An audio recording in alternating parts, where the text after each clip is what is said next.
बिस्मिल्लाहिर्रहमानिर्रहीम। Hello, welcome back to my channel chemistry zone. आज हम एक नया टॉपिक पढ़ रहे हैं जिसमें हमारे पास न्यूमेरिकल कुछ प्रॉब्लम्स हैं, हम वो सॉल्व करेंगे। हमने जो पीछे टॉपिक पढ़ा है वो क्लासिकल जो वे से था। क्या चीज़ हमने डिस्कस की? एटॉमिक स्ट्रक्चर को क्लासिकल वे से डिस्कस किया, ठीक है। उसमें हमने न्यूक्लियस फाइंड किया, एनर्जी वगैरह, वेव लेंथ, फ्रीक्वेंसी, ये सारी चीज़ें हमने फाइंड की और इनके स्पेसिफिक फार्मूले थे। तो आज हम यही चीज़ें जो है वो पूरे टॉपिक की क्या चीज़ें देखेंगे, हम न्यूमेरिकल प्रॉब्लम की सूरत में देखेंगे लास्ट पे। इसके अलावा मैं आपको एक और चीज़ बता दूं कि मेरे पास एक और टॉपिक भी रहता है, वो इसके बाद पढ़ेंगे इंशाल्लाह। इसके बाद ही हमारा टॉपिक कंप्लीट हो जाएगा, मीन्स के चैप्टर कंप्लीट हो जाएगा। तो चलिए जी, वीडियो को स्टार्ट करते हैं। अगर कुछ लोगों को ये चीज़ नहीं पता कि ये डायरेक्ट मिक्स्ड न्यूमेरिकल क्यों है, तो मैं आपको बता दूं, ये हमारे पास पहले पूरा चैप्टर पढ़ चुके हैं जिसमें हमने बहुत सी डेरिवेशंस वगैरह की हैं न्यूक्लियस की, सॉरी न्यूक्लियस नहीं, रेडियस की। हमने एनर्जी वगैरह ये सारी चीज़ें क्या की हैं, डिराइव की हैं और इनके फार्मूले निकाले हैं। तो जिनको पता है फार्मूले, उनके लिए कोई मुश्किल बात नहीं है। तो सबसे पहला आप क्वेश्चन देख सकते हैं, न्यूमेरिकल प्रॉब्लम जो है सबसे पहला वो आप लोग देख सकते हैं। वो कह रहे हैं calculate the radius of third orbit of hydrogen atom.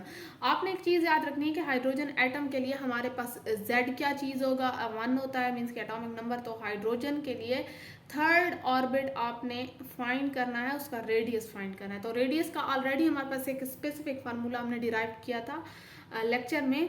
जिनको नहीं पता वो पीछे वीडियोज़ वगैरह देख सकते हैं, इसी चैनल पे अपलोड है, ठीक है जी। तो ये हमारे पास फार्मूला है, फार्मूला हमारे पास फिक्स यही चीज़ दी हुई है। अब मैंने यहाँ गिवन डेटा भी लिख दिया कि आपको ये प्रॉब्लम ना हो। ये देखिए, हमारे पास n जो होता है वो नंबर ऑफ ऑर्बिट होते हैं। तो आपको पता है कि हमारे पास n जो है, ये थर्ड ऑर्बिट की बात कर रहे हैं, तो हमारे पास n3 होगा। h हमारे पास प्लैंक कांस्टेंट है, जो हमारे पास कांस्टेंट है उसकी ऑलरेडी एक्सपेरिमेंटली डिटरमाइंड वैल्यू होती है, जो कि हमारे पास ये है। अब 4 का आपको पता है, पाई की वैल्यू क्या होती है, 3.14 होती है, ये भी ऑलरेडी हमें पता है। अब हमें जो है वो मास ऑफ इलेक्ट्रॉन दिया हुआ है, वो क्या, सॉरी मास दिया हुआ है। मास किस चीज़ का है, ये देखिए, मास मेरे पास ग्राम में जो है ऑलरेडी अवेलेबल है, हमने ये चीज़ भी डिराइव की है। और इलेक्ट्रॉन का जो है ये दिया हुआ है कि हमारे पास क्या वो है, तो ये भी हमारे पास ऑलरेडी डिराइव्ड है। मैंने पीछे ये बिल्कुल स्टार्ट की वीडियोस जो थी उसमें ये वैल्यूज़ वगैरह हमने की थी। तो हमारे पास ये जो है, ये गिवन डेटा आपको ऑलरेडी पता होना चाहिए। ये आपके पास जो है क्या चीज़ें हैं, ये ऑलरेडी डिटरमाइंड चीज़ें हैं। तो मैंने सब्सटीट्यूशन इस फार्मूले में लगाया, सब्सटीट्यूशन ऑफ वैल्यू। अब इसी फार्मूले में ये सारी चीज़ें मैंने लगाई हैं। ये देखें, ये स्क्वायर जिस जिस चीज़ का है, ये देखें यहाँ पे भी स्क्वायर आ रहा है, तो एक छोटी सी मिस्टेक, ये देखें। तो अब जो है यहाँ पे स्क्वायर आ रहा है, m पे हमारे पास मास पे स्क्वायर नहीं आएगा और इस पे भी स्क्वायर आएगा। तो ये आप जब कैलकुलेशन करेंगे तो आपके पास वैल्यू ये वाली आ जाएगी, ठीक है। अब ये वाली वैल्यू आई है, तो इस पॉइंट को ज़रा यहाँ पे लेके आए तो आपके पास -6 से इस पॉइंट जाएगा, तो आपके पास 8 हो जाएगा सेंटीमीटर में। आपके पास आंसर आ गया रेडियस का, ठीक है। तो ये हमारे पास पहला न्यूमेरिकल सॉल्व हो गया। अब दूसरे की तरफ चलते हैं। वो कहते हैं दूसरे में, they calculate the wavelength of first line in Lyman series of spectrum, hydrogen spectrum. Lyman series, Balmer series, Paschen series, ये हमने सारी चीज़ें डिस्कस की हैं। तो लाइमन जो होती है वो हमारे पास क्या होती है, आपने जो आपके पास न्यूक्लियस होता है और न्यूक्लियस के ये इर्द गिर्द ये शेल होता है। तो ये वाला जो पहला शेल है ये लाइमन है, ये वाला हमारे पास दूसरा है। तो ये लाइमन से जब ये जाएगा तो यहाँ पे जाएगा, ठीक है ना, मीन्स के फर्स्ट से सेकंड शेल में जाएगा। अब आपके पास जब आप वेव लेंथ फाइंड करते हैं इनमें, तो हमारे पास जो लाइमन के अकॉर्डिंग जो हमने टॉपिक पढ़ा था उसमें हमारे पास एक स्पेसिफिक फार्मूला दिया गया था, ठीक है, वेव लेंथ का। तो 1/λ इज टू r, हमारे पास रेडबर्ग कांस्टेंट है, z हमारे पास एटॉमिक नंबर है, और ये n जो है ये नंबर ऑफ ऑर्बिट जो होते हैं। अब ये देखिए, हमारे पास ये स्पेसिफिक फार्मूला ऑलरेडी गिवन था, हमने गिवन डेटा हमारे पास क्या है कि रेडबर्ग कांस्टेंट है, कांस्टेंट की वैल्यू ऑलरेडी गिवन होती है। तो ये कांस्टेंट की वैल्यू हो गई। z हमारे पास हाइड्रोजन के अकॉर्डिंग 1 है, क्योंकि हमारे पास हाइड्रोजन का एटॉमिक नंबर क्या चीज़ है, वो 1 है। तो लाइमन से हमने दूसरे ऑर्बिट में अगर जाना है तो कहते हैं calculate the wavelength of first line in Lyman, means कि हमारे पास ये देखिए, ये फर्स्ट लाइन हो गई, तो ये हमारे पास 1 से जो है वो 2 में, n1 जो है वो 1 होगा, तो दूसरा ऑर्बिट 2 होगा। ठीक है जी। तो इसी फार्मूले में आप पुट करें मेरे पास, तो ये रेडबर्ग कांस्टेंट की वैल्यू है ये हमारे पास। अच्छा, आप 1 लिखें या ना लिखें कोई फ़र्क नहीं पड़ता, क्योंकि जब आप 1 का स्क्वायर लेते हैं तो आपके पास 1 ही आएगा। तो मैंने यहाँ पे इतना मेंशन नहीं किया इस चीज़ को। ठीक है, इसमें कंफ्यूज भी नहीं होना। आप कर सकते हैं मेंशन, क्योंकि आपने पूरा क्वेश्चन अगर करना है सही तरीके से, नंबर ना कटे, तो आप लिखें यहाँ 1 का स्क्वायर, लेकिन आंसर पे कोई इफेक्ट नहीं आएगा। तो ये 1 स्क्वायर आ गया, इसकी वैल्यू पुट कर दी, इसका भी स्क्वायर आ गया, तो आपके पास आंसर जो है ये ऐसे आ गया। ठीक है, ये वाली चीज़, और इसका जब निकाला तो ये वाला आंसर आ गया। अब इन दोनों को हमने कैलकुलेट किया तो मेरे पास आंसर जो है ये चीज़ आ गई है। अच्छा, ये सेंटीमीटर में है, पर सेंटीमीटर में है। अगर आप लोग इसे एंगस्ट्रॉम में करना चाहते हैं, हमारे पास जो वेव लेंथ होती है वो एंगस्ट्रॉम में होगी, तो हमारे पास कैसे होगा कि आपने जो ये वाली वैल्यू है इसे क्या चीज़ करना है, जो लेमडा की वैल्यू है आपने इसे 1 के नीचे डिवाइड कर देना, तो ये आपके पास क्या चीज़ होगी, जो सेंटीमीटर पर सेंटीमीटर है वो सेंटीमीटर में कन्वर्ट हो जाएगा। यहाँ तक बात क्लियर है। और जब आपको पता है कि हमारे पास जो है क्या चीज़ होती है कि यहाँ पे आप सेंटीमीटर यहाँ लिखें,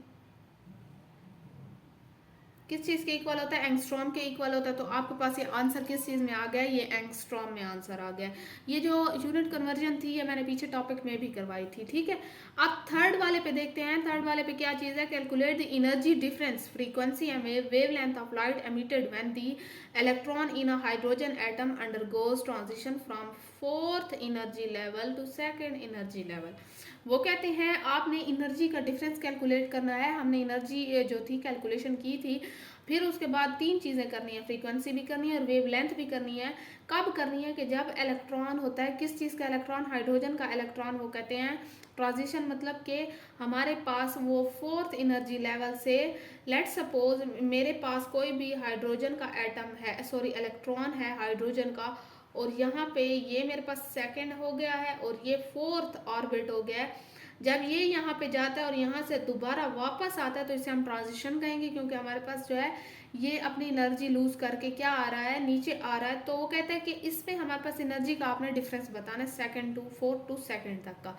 तो आपको पता है कि हमारे पास एनर्जी की वैल्यू कौन सी थी, मीन्स के फार्मूला कौन सा था, तो ऑलरेडी हमें फार्मूला गिवन था। अब एनर्जी जो है वो एनर्जी नहीं, एनर्जी का डिफरेंस फाइंड करना है आप लोगों ने, एक चीज़ ये भी याद रखनी है। ठीक है, एनर्जी के डिफरेंस के लिए डेल ई यूज होता है, तो एच सी आर, और ये हमारे पास वही सेम फार्मूला है जो ये ऊपर दिया हुआ है। अब देखें आप लोग कि मेरे पास जो है गिवन डेटा में क्या चीज़ है आपके पास, पहला जो है हमारे पास सेकंड से जो है ये पहला ऑर्बिट जो है हमें सेकंड दिया गया, और फिर जो है फोर्थ दिया गया है, मीन्स कि हमें सेकंड और फोर्थ ऑर्बिट की बात की गई है। रेडबर्ग कांस्टेंट की ऑलरेडी आपको वैल्यू पता है, और सी जो होता है वो स्पीड ऑफ लाइट होती है, तो ये हमारे पास 3 × 10⁸ मीटर पर सेकंड होती है, ये ऑलरेडी जो है पता है। ये हमारे पास क्या चीज़ होगी। अच्छा, यहाँ पे प्लैंक कांस्टेंट की मैंने वैल्यू नहीं लिखी, तो प्लैंक कांस्टेंट की वैल्यू ऑलरेडी ये लिखी हुई है। तो ये चीज़ें जो है ना, ये वाली, ये आपको ऑलरेडी वैल्यूज का पता होना चाहिए। प्लैंक कांस्टेंट की, रेडबर्ग की, स्पीड ऑफ लाइट की, पाई की वैल्यू क्या है, मास ऑफ इलेक्ट्रॉन क्या है, इलेक्ट्रॉन का चार्ज क्या है, ये सारी चीज़ें आपको पता होनी चाहिए। ठीक है ना। अब जो है आपके पास ये इसी फार्मूले में ज़रा लगाएं, तो ये मेरे पास क्या है, प्लैंक कांस्टेंट की वैल्यू ये आ गई है, ये हमारे पास स्पीड ऑफ लाइट है, ये रेडबर्ग कांस्टेंट है, और ये मैंने पे पुट कर दिया। अब पुट करने के बाद आपके पास जो आंसर आया ये क्या है कि ये 34, ये 8, और यहाँ पे ये जो हमारे पास आंसर आएगा ये 7 इसका, तो ये हमारे पास ये वैल्यू आ गई है, और इसका जो आंसर है वो यहाँ पे आ गया। तो हमारे पास ये सारी कैलकुलेशन के बाद जो है आंसर जूल में आ गया है। एनर्जी हमेशा जूल में होती है, आपको ये पता होना चाहिए। तो ये मेरे पास क्या चीज़ आ गई है, ये हमारे पास जूल में आ गया है आंसर। अब जो है आप लोगों ने एक और चीज़ देखनी है। आप अच्छा, यहाँ पे ना आपने ये भी देखना है कि हमारे पास ये सेकंड इस सेकंड से कैंसिल हो गया, ये वाला मीटर इससे मीटर हो गया, तो सिर्फ जूल बच गया। आप ये कटिंग वगैरह भी कर सकते हैं। तो ये जो है हमारे पास सिर्फ जूल में आंसर आ गया। अब फ्रीक्वेंसी की तरफ चलते हैं। सेकंड हमारे पास क्या चीज़ था, फ्रीक्वेंसी था। अब फ्रीक्वेंसी का फार्मूला पता है कि डेल ई ओवर एच, इसीलिए हमने डेल ई जो है वो एनर्जी का डिफरेंस पहले फाइंड किया है। Del E over H, H is Planck constant, तो प्लैंक कांस्टेंट की ये वैल्यू लगा लिया, और ये जो है ये किस चीज़ की वैल्यू हमने लगा लिया है, डेल ई की। यहाँ पे ये जूल और ये जूल कैंसिल हो गया, तो ये वाला जब सेकंड आंसर में ऊपर जाएगा तो ऑटोमेटिकली पर सेकंड में कन्वर्ट हो जाएगा। जब ये सेकंड ऐसे जाएगा तो आप इसे ऐसे लिखेंगे। ठीक है ना। तो ये इसके बाद आंसर आ गया हमारा फ्रीक्वेंसी जो है वो सेकंड में, पर सेकंड में। अब हमारे पास वेव लेंथ की बात आती है। वेव लेंथ को फाइंड करने के लिए हमें जो है फ्रीक्वेंसी का फाइंड करना ज़रूरी है, तो इसलिए हमने पहले फ्रीक्वेंसी फाइंड की है। अब जो है वो लैम्डा सी ओवर जो है हमारे पास क्या चीज़ है, फ्रीक्वेंसी। फ्रीक्वेंसी की वैल्यू ऑलरेडी गिवन है और सी का हमें पता है कि that is speed of light.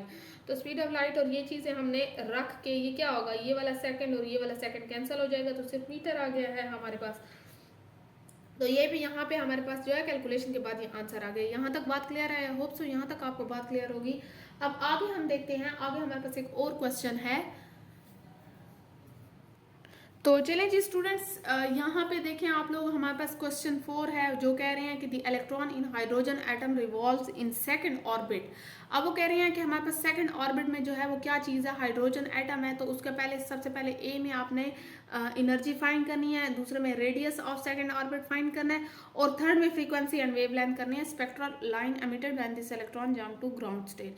अच्छा, आपको वो ये कह रहे हैं कि हमारे पास लेट सपोज कोई भी एटम है, ये हमारे पास ग्राउंड स्टेट है, ये एक्साइटेड स्टेट है, ठीक है। यहाँ पे हमारे पास ऐसे जाएगा और यहाँ से ऐसे, ये first orbit, this is second orbit. तो वो कह रहे हैं कि हमारे पास यहाँ पे रेडियस भी फाइंड करना है, आपने एनर्जी ऑफ इलेक्ट्रॉन भी फाइंड करनी है, फ्रीक्वेंसी वेव लेंथ भी फाइंड करनी है जब इलेक्ट्रॉन जो है सेकंड से फर्स्ट में जंप करेगा, ठीक है।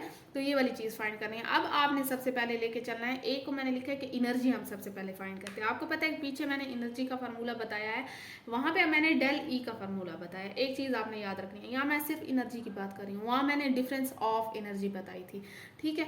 तो ये चीज़ कंफ्यूज नहीं करनी कि वो एनर्जी का फार्मूला अलग है, ये अलग है, वो डिफरेंस के लिए था, ये सिर्फ जो है एनर्जी फाइंड करने के लिए। तो एनर्जी फाइंड करने के लिए हमने जो अकॉर्डिंग टू डेरिवेशन इक्वेशन हमने फाइंड किया था फार्मूला, वो ये वाला था, 2π² me4 n² और h²। आपको पता लग चुका होगा कि हमारे पास जो है एच प्लैंक कांस्टेंट है, एम मास है, ई जो है वो चार्ज ऑफ इलेक्ट्रॉन है, ये ऑर्बिट है, तो इसकी पाई की क्या वैल्यू है, ये चीज़ें आपको पता है, तो इसलिए मैंने गिवन डेटा भी दे दिया।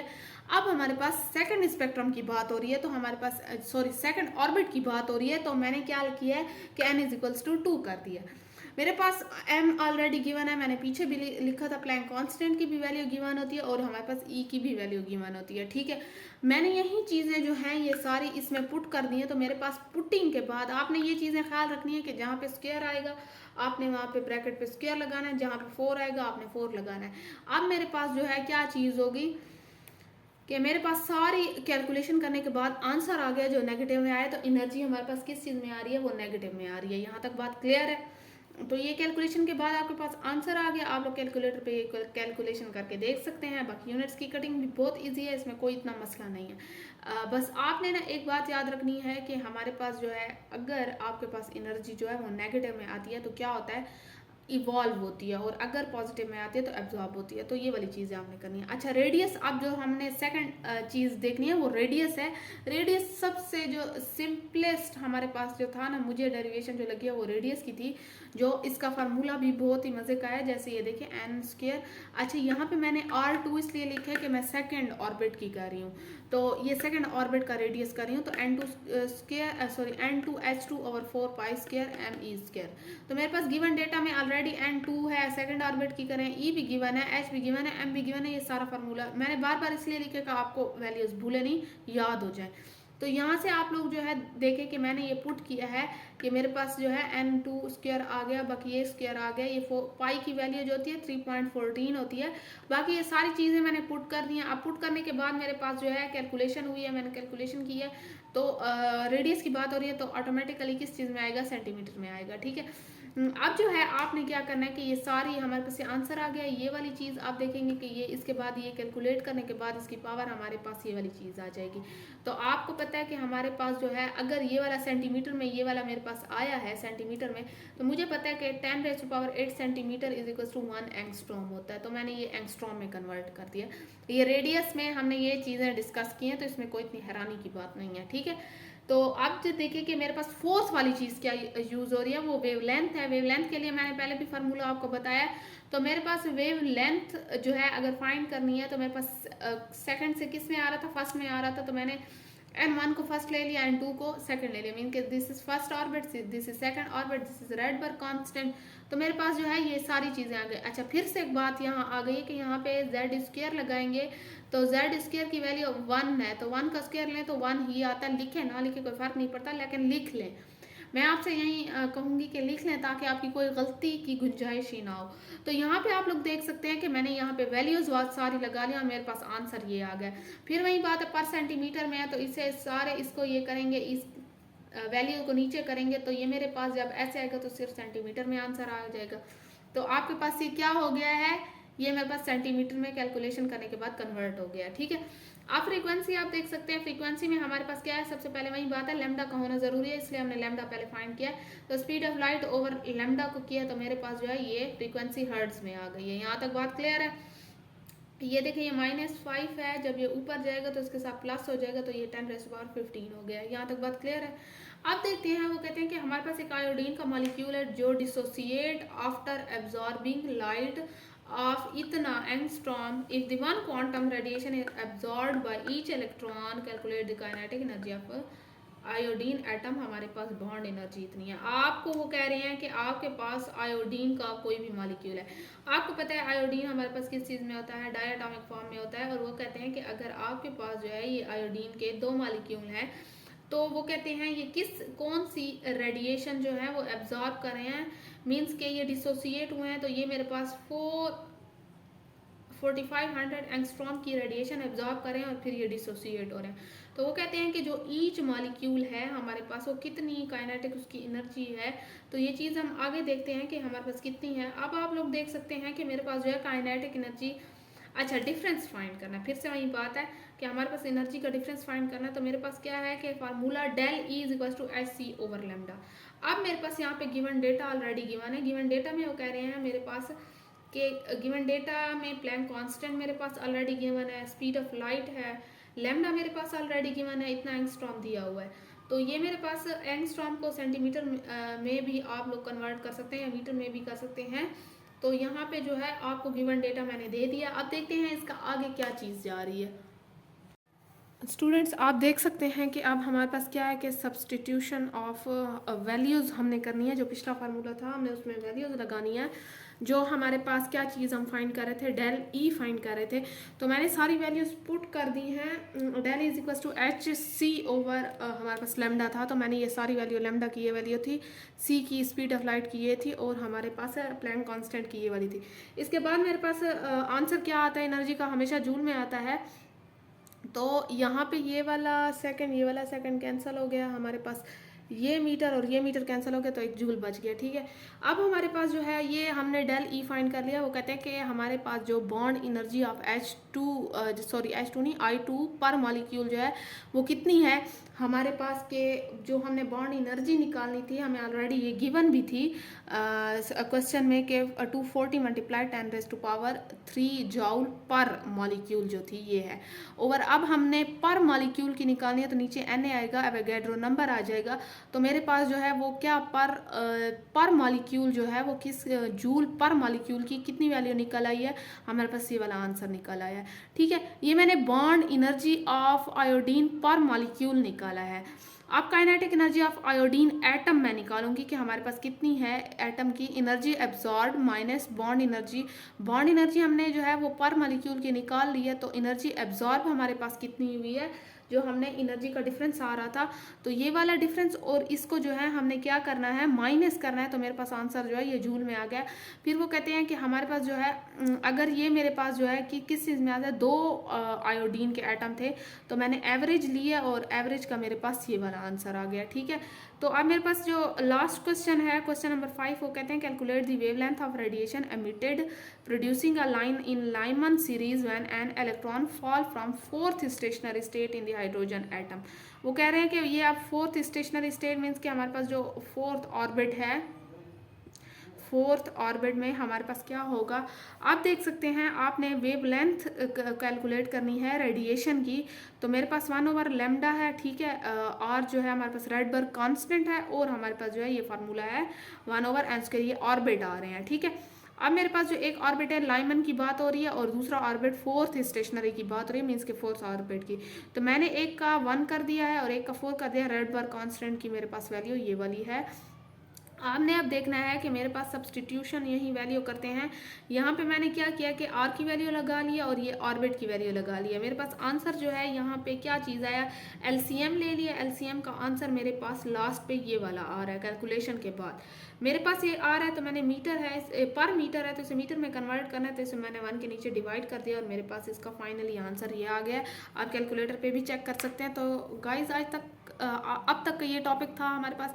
आगे देखेंगे इंशाल्लाह अगली वीडियो में हम जो है वो और एक टॉपिक पढ़ेंगे जो इसका लास्ट होगा। फिर इसके बाद एमसीक्यूज और बहुत सारी चीज़ें हैं इस चैप्टर से रिलेटेड। एटॉमिक स्ट्रक्चर जो था क्लासिकल हमने थ्योरी के मुताबिक जो पढ़ा, तो इसकी बहुत सी आगे चीज़ें हैं। मेरे साथ बने रहें, इसलिए चैनल को सब्सक्राइब करें, कमेंट करें, शेयर करें, ताकि आपको मेरी नई न्यू अपडेट मिलती रहे और आप नई चीज़ें सीखते रहें। अल्लाह हाफिज़।